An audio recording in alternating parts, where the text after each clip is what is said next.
Welcome back to the Basic Photography course. In the last episode, we explored your camera's basic settings. Today, we're diving deep into one of the most powerful creative tools in photography, Aperture. Aperture refers to the opening inside your lens that lets light into the camera. It's measured in f-stops like f1.8, f2.8, f5.6, f11, and so on. A low f number like f1.8, a wide opening, more light, blurred background. A high f number like f16, small opening, less light, more of the image in focus. Depth of field means how much of your photo is in focus. Shallow depth of field, f1.8, makes your subject pop with a blurred background, perfect for portraits. Deep depth of field, f11 or f16, keeps everything sharp, great for landscapes.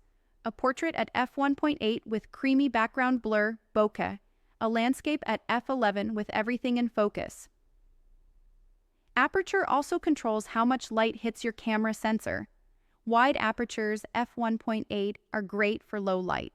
Narrow apertures, f16, need more light or longer shutter speeds, so it's a balance between blur and brightness.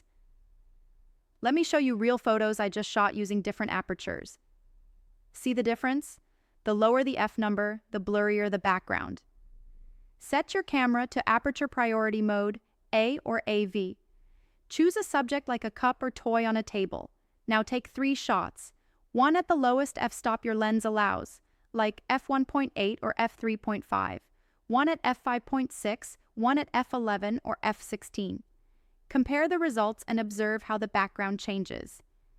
Now you understand how to control depth of field and make your photos stand out. In the next episode, we'll learn about shutter speed and how to freeze motion or create beautiful motion blur. Don't forget to like, subscribe, and share your sample shots in the comments. I'd love to see them.